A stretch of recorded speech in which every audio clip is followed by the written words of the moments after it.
పరిషద గ్రంథంలో నుంచి ద్వితీయోపదేశ కాండము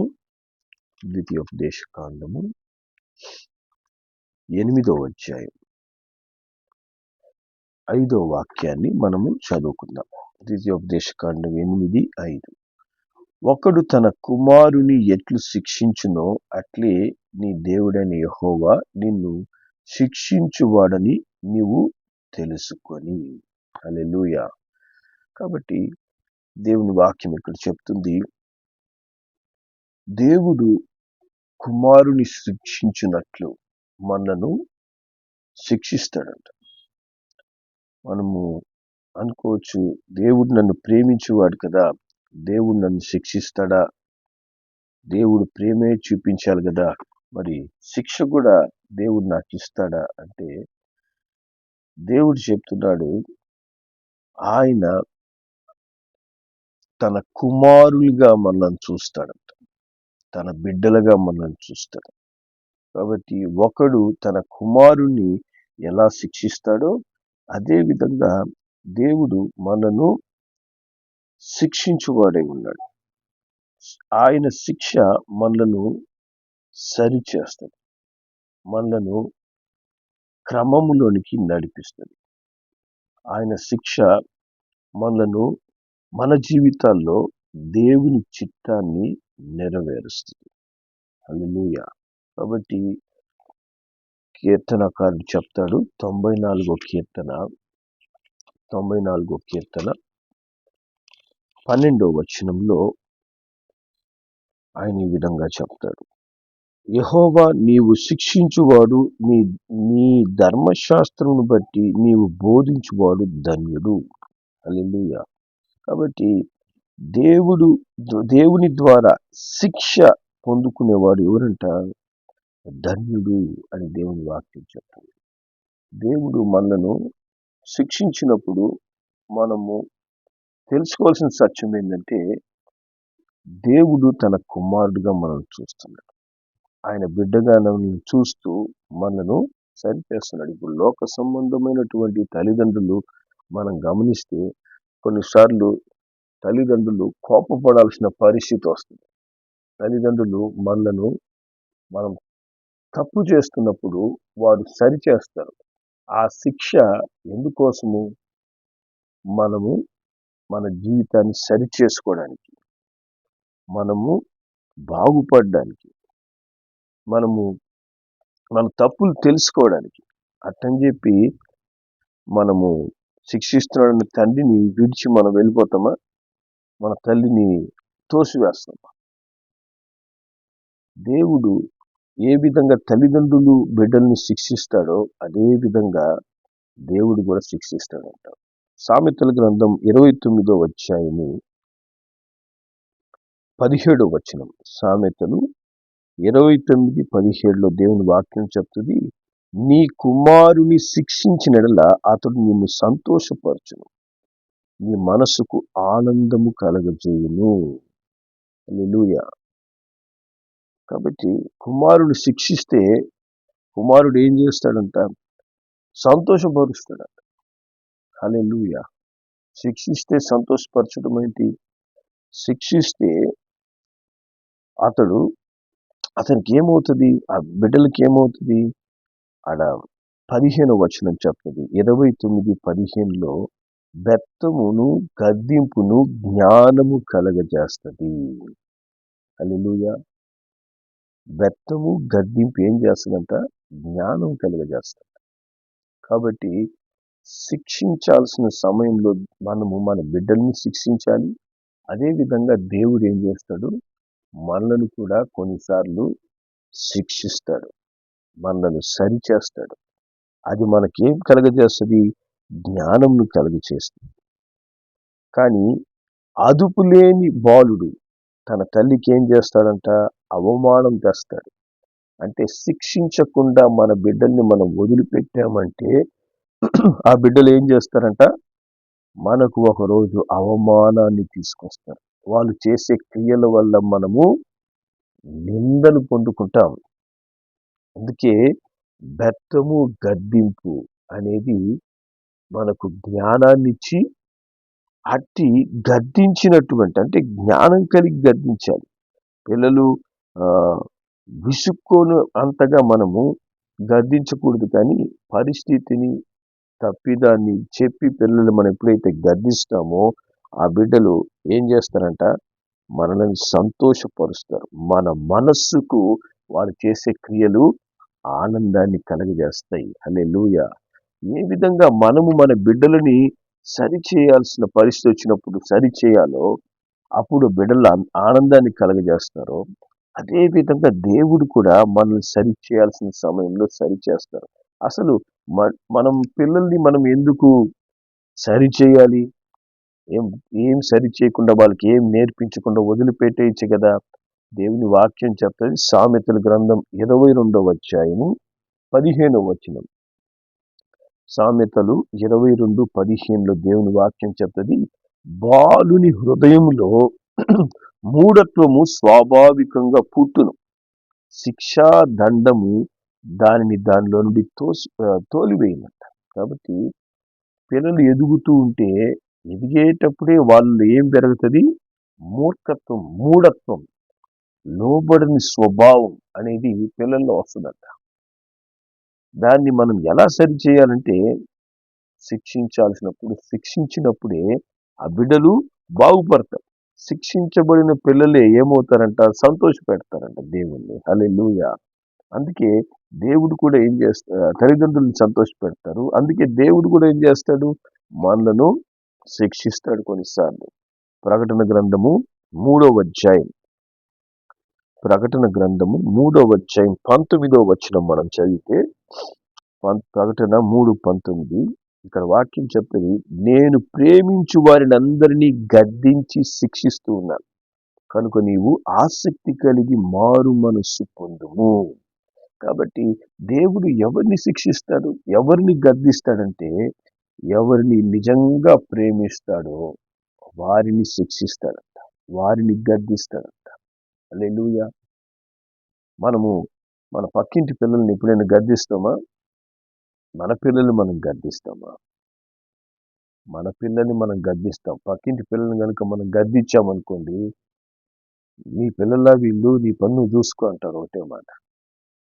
దేవుడు కూడా ఏం చేస్తాడంటే, ఆయన బిడ్డలుగా మనల్ని చూస్తూ, ఆయన మనల్ని ప్రేమిస్తున్నాడు కాబట్టి మనలను సరిచేసే పని ఆయన పెట్టుకుంటాడంట. మనలను సరి చేయడం ప్రారంభిస్తాడంట. హల్లెలూయా. మనల్ని సరి చేసేటప్పుడు కూడా దేవుడు ఏ విధంగా సరి చేస్తాడు, ఏ విధంగా శిక్షిస్తాడంటే, చూడండి, యిర్మీయా గ్రంథము 46వ అధ్యాయం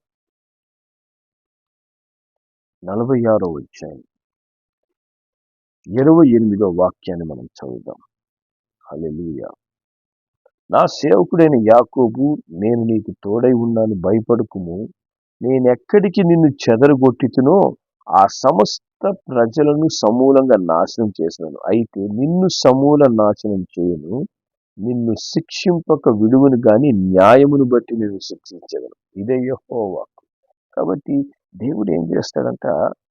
న్యాయమును బట్టి శిక్షించేవాడైనా. హల్లెలూయా. దేవుడు అన్యాయంగా శిక్షించడు. దేవుడు ఒక వ్యక్తిని శిక్షిస్తున్నాడు అనంటే, దేవుడు న్యాయాన్ని బట్టి శిక్షిస్తాడు, సరి చేయడానికి శిక్షిస్తాడు, బాగుపరచడానికి మనను శిక్షిస్తాడు. హల్లెలూయా. అట్టి శిక్ష మనకి ఏందంట? మనకు ఆశీర్వాదం. అట్టి శిక్ష మనకు మేలు. హల్లెలూయా. దేవుని నామానికి మహిమ కలుగును గాక. దేవుని వాక్యం చెప్తుంది, 2వ తిమోతికి రాసిన పత్రిక 2వ 2వ అధ్యాయం 2వ తిమోతి 2వ అధ్యాయము 24 నుంచి 26 వచనాల వరకు మనం చదివితే, సత్య విషయమైన అనుభవ జ్ఞానం వారికి కలుగుటకై దేవుడు ఒకవేళ ఎదురాడు వారికి మారు మనసు దయచేయను. అందువల్ల సాతాను తన ఇష్టము చొప్పున చెరపట్టిన వీరు వాని ఉరిలో నుండి తప్పించుకొని మేలుకొందురేమో అని ప్రభు యొక్క దాసుడు అట్టి వారిని సాత్వికముతో శిక్షించుచు జగడమాడక అందరి ఎడల సాధువుగాను బోధింప సమర్థుడుగాను కీడును సహించువాడుగాని ఉండవని. కాబట్టి దేవుని సేవకుడు కూడా, దేవుడు మట్టుకే కాదు, దేవుని సేవకుడు కూడా ఏం చేయాలంట? శిక్షించాల్సినప్పుడు శిక్షించాలి. ఎందుకంటే దేవుని వాక్యం చెప్తుంది, సాతాను తన ఇష్టము చొప్పున చెరపట్టిన వీరు వాని ఉరిలో నుంచి తప్పించుకొని మేలుకొందురేమో. కాబట్టి సాతాను కొన్నిసార్లు ఏం చేస్తాడు? మనను దేవుని యొద్ద నుంచి దూరం తీసుకెళ్ళడానికి వాడి క్రియలు చేస్తుంటాడు. అలాంటప్పుడు సాతాను చేతిలో మరి చెరపట్టబడిన వీరు తప్పించుకొని మేల్కోవడానికి ఏం చేయాలంట? ప్రభు దాసుడు అట్టి వారిని సాత్వికంతో శిక్షించి జగడమాడక అందరి ఎడల సాధువుగా బోధింపు సమర్థుడిగా కీడు సహించువాడిగా ఉండాలి. హల్లెలూయా. కాబట్టి అందుకే దైవజనులు కూడా ఏం చేస్తారు? కొన్నిసార్లు మనను గద్దిస్తారు, కొన్నిసార్లు మనను శిక్షిస్తాడు. ఎందుకని? ప్రభు ప్రేమను బట్టి, శత్రుత్వం పెంచుకోవడానికి కాదు. ప్రభు ప్రేమను బట్టి సాతాను ఒక ఉరిలో ఇరుక్కొని నువ్వు ఎక్కడ నశించిపోతావో అని దైవజనుడు క్రీస్తు ప్రేమతో మనం ఏం చేస్తాడు? సరిచేయడం ప్రారంభిస్తాడు. ఎందుకంటే దేవుడు ప్రతి ఒక్కరి గురించి ప్రతి ఒక్కరికి గురించి దేవుడు ఏం చేస్తాడు? దైవజనులకు బయలుపరుస్తుంటాడు. ఎవరు ఎటువంటి పరిస్థితిలో ఉన్నారు, ఎవరు సాతాను యొక్క ఉరిలో ఇరుక్కుంటున్నారు, ఎవరు అపవాదికి అవకాశం ఇస్తున్నారు, అటువంటి వారిని శిక్షించినప్పుడు, గద్దించినప్పుడు ఏమైపోతారు? సాతానుకు ఎర్రగా మారిపోతారు. సాతానుకు ఎర్రగా మారారంటే ఏమవుతుంది? దొంగతనము, హత్య, నాశనం చేయడానికి వస్తాడంట. కాబట్టి అట్టి నాశనంలో పడిపోకుండా దేవుడు ఏం చేస్తాడు? దేవుడు శిక్షిస్తాడు. దైవజనుల ద్వారా కూడా సాత్వికమైనటువంటి శిక్షను అనుమతిస్తాడు. హల్లెలూయా. అలాంటప్పుడు మనం ఏం చేయాలి? మనము జాగ్రత్త పడాలి, మనము సరి చేసుకోవాలి. దేవుడు నాకు ఏదో నేర్పుతున్నాడు అని అట్టి శిక్షను మనం అనుభవించినప్పుడు మనం దేవుని వైపుకు తిరగాలి. హల్లెలూయా. దేవుని యొద్దకు నడిపించబడాలి. దేవుని వాక్యం చెప్తుంది, హెబ్రీయులకు రాసిన పత్రిక 12వ అధ్యాయం 8వ వచనం, 12:8. ఇక్కడ వాక్యం చెప్తుంది, కుమారులైన వారందరూ శిక్షలో పాలు పొందుచున్నారు, మీరు పొందని ఎడల దుర్బీజులే గాని కుమారులు కారు. కాబట్టి దేవుని కుమారులు అయినట్లయితే, లేకపోతే ఈ లోక సంబంధంగా నువ్వు ఎవరో ఒకరికి బిడ్డవై ఉన్నావంటే వారి ద్వారా నువ్వు శిక్షించబడతావు, నువ్వు సరిచేయబడతావు ఖచ్చితంగా. హల్లెలూయా. దేవుని కుమారులుగా దేవుడు మనల్ని చూస్తున్నాడంట. 7వ వచనం చెప్తుంది, శిక్షాపనం పొందుటకై మీరు సహించుచున్నారు, దేవుడు కుమారులనుగా మిమ్మల్ని చూచున్నాడు, తండ్రి శిక్షింపని కుమారుడెవరు. కాబట్టి దేవుడు మనల్ని ఆయన బిడ్డలుగా చూస్తున్నప్పుడు దేవుడు మనల్ని శిక్షించేటప్పుడు శిక్షిస్తాడు. అట్ట శిక్ష మనం పొందకపోతే మనం ఎవరంట? దుర్బీజులమంట. మనలో దేవుని విత్తు లేదు, దేవుని ఆత్మ మనలో లేదు, దేవుడు మనల్ని సరిచేయడం లేదు, దేవుడు మనల్ని శిక్షించడం లేదు అంటే మనము దుర్బీజులం అవుతాం, కానీ దేవుని కుమారులం కాదు. అంటే దేవునికి పుట్టిన వారు కాదంట, దుర్బీజము ద్వారా పుట్టినవారు. దుర్బీజము ద్వారా పుట్టిన వారు దేవుని శిక్షను అంగీకరించరు. దేవుడు మనల్ని సరిచేస్తున్నప్పుడు ఒప్పుకోరు. దేవుడు అంటున్నాడు, నేను నా బిడ్డలుగా మిమ్మల్ని చూస్తున్నాను కాబట్టి నేను మిమ్మల్ని శిక్షిస్తున్నాను, నేను మిమ్మల్ని సరిచేస్తున్నాను అంటున్నాడు. హల్లెలూయా. 9వ వచనం చెప్తుంది, శరీర సంబంధమైన తండ్రులు మనకు శిక్షకులై ఉండిరి, వారి యందు భయభక్తులు కలిగి ఉంటుంది, అట్లయితే ఆత్మలకు తండ్రి అయిన వానికి మరి ఎక్కువగా లోబడి బ్రతకవలెను కదా. కాబట్టి దేవుడు చెప్తున్నాడు, లోక సంబంధమైన తండ్రి మిమ్మల్ని గద్దించడం ద్వారా, మీ తండ్రి అంటే ఒక గౌరవం, మీ తల్లి అంటే ఒక మర్యాదను నువ్వు ఇస్తావు. అట్టి మర్యాద, గౌరవము పిల్లల్ని శిక్షించినప్పుడే తల్లిదండ్రులు పొందుకుంటారు. లేదా తల్లిదండ్రులు తల్లిదండ్రులు పిల్లల యొద్ద మర్యాద కోల్పోతారు. అప్పుడు తల్లిని దూషించే పిల్లలు తయారవుతారన్నమాట. తల్లి తండ్రికి ఎదురు తిరిగే బిడ్డలు తయారవుతారు. ఎందుకంటే వాళ్ళని శిక్షించాల్సినప్పుడు శిక్షించలేదు, సరి చేయాల్సినప్పుడు సరి చేయలేదు. వారిని తన బిడ్డలుగా చూసే వాళ్ళు ఖచ్చితంగా బిడ్డల్ని శిక్షిస్తారు. అటు చూడలేదు కాబట్టి పిల్లలు ఏమైపోతారు, తల్లిదండ్రులకు ఎదురు తిరుగుతారంట. కానీ ఇక్కడ శిక్షించినటువంటి తల్లిదండ్రులకి భయభక్తులు కలిగి ఉంటారంట. అలాగే కొంతకాలం మీరు మీ తల్లిదండ్రులకు భయభక్తులు కలిగి ఉంటే ఆత్మలకు తండ్రి అయిన దేవుడు మనల్ని శిక్షిస్తున్నప్పుడు మరి ఎక్కువగా మనం ఆయనకి లోబడి బ్రతకాలని ఆయన కోరుకుంటాడు. హల్లెలూయా. ఆత్మలకు తండ్రి అయిన దేవుడు మనల్ని ఎందుకు శిక్షిస్తాడంటే మనం ఇంకా లోబడాలి, ఇంకా సరికావాలని దేవుడు ఏం చేస్తాడు, మనకు శిక్షను అనుగ్రహిస్తాడు. ఏదో ఒక శ్రమ పెడతాడు, ఏదో ఒక పరిస్థితిని, ఒక ఇబ్బందిని కలగజేస్తాడు దేవుడు. ఎందుకు మరలా మనకు అటు ఇబ్బంది వస్తుంది, అటు పరిస్థితి మన జీవితంలో రిపీట్ అవుతుందంటే మనం ఎక్కడో దేవునికి మనం లోబడకుండా ఉంటాం. లోబడినప్పుడు దేవుడు ఏం చేస్తాడు, శిక్షను అనుమతించి మనను సరిచేస్తాడు. హల్లెలూయా. 10వ వచనం చెప్తుంది ఇక్కడ, వారు కొన్ని దినముల మట్టుకు తమకు ఇష్టం వచ్చినట్టు మనల్ని శిక్షించరు కానీ మనము తన పరిశుద్ధతలో పాలు పొందవలనని మన మేలు కొరకే ఆయన శిక్షిస్తున్నాడు. హల్లెలూయా. దేవుడు మనల్ని ఎందుకు శిక్షిస్తాడంట, తన పరిశుద్ధతలో పాలు పొందాలి. మనం అపవిత్రులుగా ఉంటూ దేవునితో సహవాసం చేయలేము. దేవుడు పరిశుద్ధుడు. ఆయన పరిశుద్ధతలో పాలు పొందాలంటే దేవుడు ఏం చేయాలా, మనలో ఉన్నటువంటి అపవిత్రతను తీసేయాలి. మనలో ఉన్నటువంటి దేవునికి లోబడని స్వభావాలు కొన్ని ఉంటాయి, వాటిని సరిచేయాలంటే దేవుడు ఏం చేస్తాడు, దేనికి మనం లోబడుతున్నామో దాని ద్వారా శ్రమను తీసుకొస్తాడు. దేనికి మనము ఇష్టాన్ని చూపిస్తామో దాని ద్వారా కష్టాన్ని కలగజేస్తాడు. ఉదాహరణ ఏంటంటే, మనం అధికంగా సెల్ ఫోన్ చూస్తూ ఉన్నాం అనుకోండి, కంటి చూపు మందగింపజేస్తాడు దేవుడు. కళ్ళకి ఐసైట్ ప్రాబ్లం వచ్చేస్తుంది, కళ్ళకి తీవ్రమైనటువంటి వ్యాధులు వచ్చేస్తాయి. అలాగే అధికంగా ఫోన్ మాట్లాడుతున్నాం అనుకోండి, రాను చెవులో విపరీతమైన నొప్పి వచ్చేస్తుంది. ఆ తర్వాత చాలా మందికి చెవులో క్యాన్సర్స్ వస్తున్నాయంట. అలాగే శరీరంలో రకరకమైన వ్యాధులు. పాపం చేశారనుకోండి, వ్యభిచార పాపం, దేవుడు ఏం చేస్తాడు, ఎయిడ్స్ ఇస్తాడు.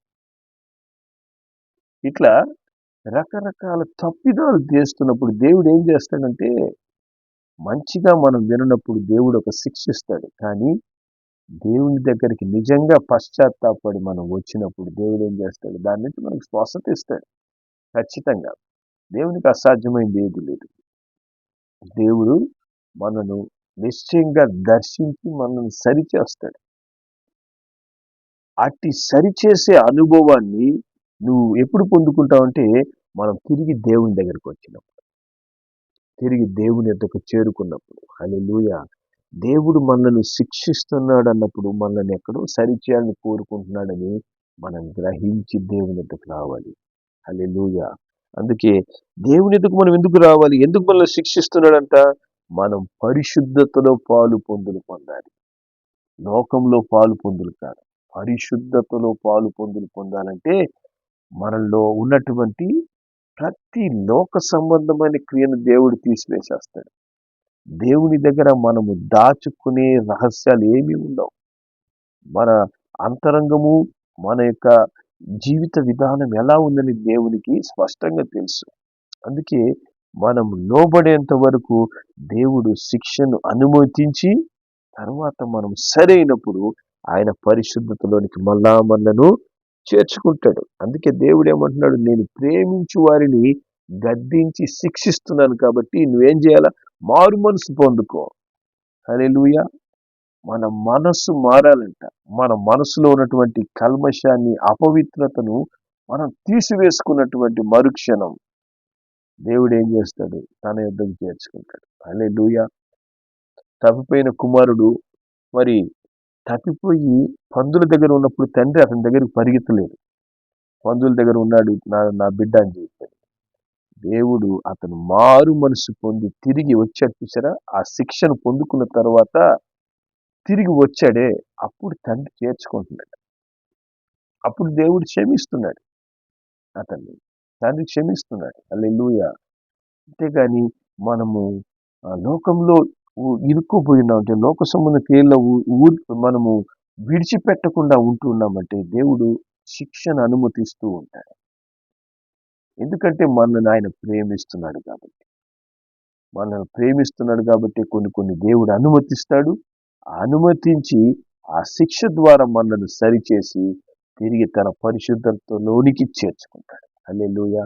కాబట్టి ఒకవేళ మనకి ఏ విధమైనటువంటి శిక్ష మనం అనుభవిస్తూ ఉన్నట్లయితే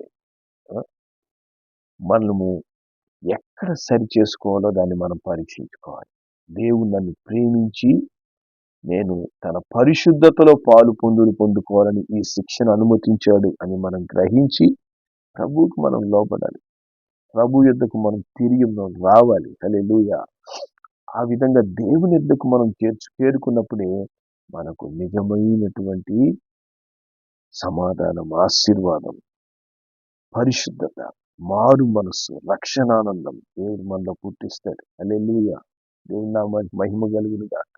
ఎందుకంటే దేవుని కుమారులుగా మనం అపవిత్రులుగా ఉండడం దేవునికి ఇష్టం లేదు. దేవుని కుమారులుగా మనం లోకంలో జీవించడం దేవునికి ఇష్టం లేదు. ఆయన బిడ్డలు ఆయనతో ఉండాలి. ఆయన పరిశుద్ధుడు గనుక మనము పరిశుద్ధతలో ఉండాలి. ఆ పరిశుద్ధతను మనం కాపాడుకునేందుకే దేవుడు ఏం చేస్తాడు? మనల్ని శిక్ష అనే మేకతో పరిశుద్ధతలోనికి మనల్ని నడిపిస్తాడు. దాని కొరకే దేవుడు మనల్ని పరీక్షిస్తాడు. దైవజనుల ద్వారా కూడా దేవుడు ఏం చేస్తాడు? మనలను సరిచేస్తాడు. ఎందుకంటే సాతాను ఉరిలో మనం ఇరుక్కున్నామని దేవునికి తెలుసు. అందుకే దేవుడు వాటి నుంచి తప్పించడానికి అనుమతిస్తాడు, పరీక్షిస్తాడు, సరిచేస్తాడు, పరిశుద్ధతలోనికి నడిపిస్తాడు. హల్లెలూయా. దేవుని వైపు మనం తిరిగేందుకు దేవుడు అనుమతించే ప్రతి శిక్ష మనకు సహాయం చేయను గాక. ప్రార్థన చేద్దాం. ప్రేంగల మా తండ్రి, పరిశుద్ధుడా నీకు వందనాలు, స్తోత్రములు చెల్లిస్తున్నాం. మీరు పరిశుద్ధులైన దేవుడయ్యా. మేము అపవిత్రులుగా ఉంటూ పరిశుద్ధమైన దేవుని అపవిత్రమైన పెదవులతో ఆరాధించలేము, అపవిత్రమైన హృదయంతో ఆరాధించలేము, అపవిత్రమైన క్రియలు చేస్తూ నిన్ను ఆరాధించలేము, నిన్ను అనుసరించలేము. కనుకనే తండ్రి, శిక్ష అనే మేతను మాకు పెట్టి మమ్మల్ని ప్రేమిస్తున్నావు కాబట్టి మమ్మల్ని గద్దించి మాకు మారు మనస్సు మీరు అనుగ్రహించే దేవుడైనందుకు స్తోత్రం. దాని కొరకు నైనా మీరు తండ్రి మమ్మల్ని సరిచేస్తున్నందుకు మీకు వందనాలు. అదేవిధంగా మమ్మల్ని సరిచేసే దైవజనులను మీరు ఇచ్చినందుకు మీకు వందనాలు తండ్రి. సాతాను యొక్క ఉరిలో మేము ఉండక తండ్రి, ప్రభు చిత్తంలో మేము నడిచేందుకు అనుదినము మమ్మల్ని మేము సరిచేసుకుంటూ ప్రభు వెంట నడిచేందుకు సహాయం చేయమని యేసు నామములో ప్రార్థిస్తున్నాం తండ్రి. ఆమేన్.